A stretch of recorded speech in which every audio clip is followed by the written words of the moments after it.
But first, a new wildfire forcing the evacuation of an entire Arizona town. The Gladiator fire threatening Crown King. Power is out and the roadway to the town is now closed. The smoke can be seen for miles. Some of you even spotting it down here in the valley. And we have been on wildfire watch all weekend long. In fact, this is the 5th fire to break out in our state in less than 24 hours. Tonight, all of them are still burning except for the Table Mesa fire. Our crews have been all over the state getting the latest information to keep you and your family safe. And we want to begin with ABC 15's Christopher Sine, who's in Crown King. Chris, I understand several homes have already been destroyed there. Anybody hurt? Steve, we just got an update about 5 minutes ago, and thankfully no injuries to report tonight. But unfortunately, we're now hearing at least 3 residents have burned down. 3 homes or cabins, if you will. Some people have cabins up in this area, but at least 3 of them have burned down. People in this area have come up to me tonight saying that they're hearing 4 and 5 structures have been lost, but officially 3. I'm going to step out of the way here. I want to give you a live look behind me now. Bear with us as we adjust the camera just a bit here, because we have to make some changes on our camera to give you a better look at the fire as it's burning there on the ridgeline. And this has really become quite intense. And as we speak, guys, the winds have begun to pick up once again. You might hear that coming through on the microphone. Now let me go ahead and show you some video from earlier today. What you're looking at right here are photos a woman took as she was leaving her Crown King home.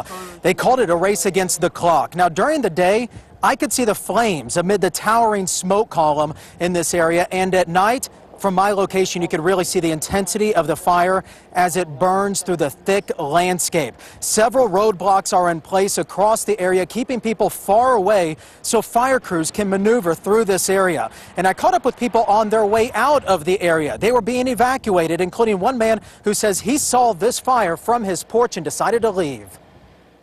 It started behind our cabin. You could see the flames. It was everywhere, and it's all headed out this way. Me and my friends are looking up, and there's fire coming, and we're like, we got to get out of here. We didn't want to get caught in there because it actually was going to get ready. It was coming over the mountain to cut off the main entrance into Crown King, so we had to get out of there as quick as possible, and then all the fire equipment came up. And this has been really a tough day for the people who live in this area and are quite familiar with this area. It's not easy for them to really digest what's happening, because as the fire grows, so does their concern, because the area we're standing in is actually owned by a local bar, a very popular watering hole, if you will. I'll show you some closer images of this bar. This is called the Gladiator Bar. It's really a fixture in this area, and it's just a few miles from the fire, but many residents stop by here. They chat, they get their mail, talk about the day's events. Obviously, this has been the big topic today. And I spoke with the bar manager, who is quite frankly upset.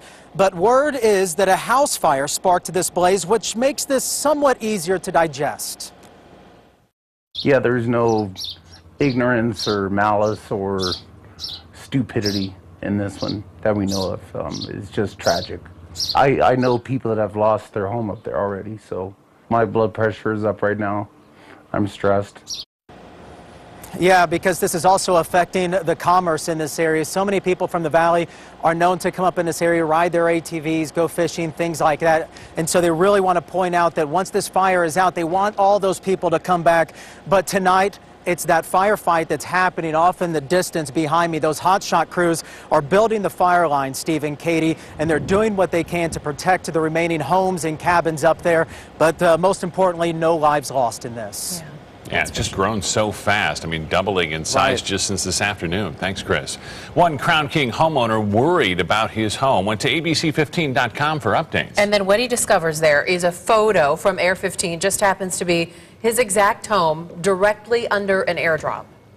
There was a picture of a slurry bomber going over our house, which was the first news we were able to get because the entire mountain was engulfed in smoke and flame. Yes, first information right there. After 3 years of construction, he and his wife just finished building it this weekend. He told us he knew wildfires were a risk. It was funny because yesterday we had our community association meeting, and I was talking to the fire chief up there, and we said it's just a question of when, not if. Well, the last thing Carl and his wife heard is that their home is safe tonight from the flames. for now, but it is covered in fire retardant. Well, right now, the smoke from this fire can be seen from space. In fact, you're looking at time-lapse satellite images from the National Oceanic and Atmospheric Administration. The weather always a factor, winds, low humidity, and heat making things very difficult for firefighters as they battle this.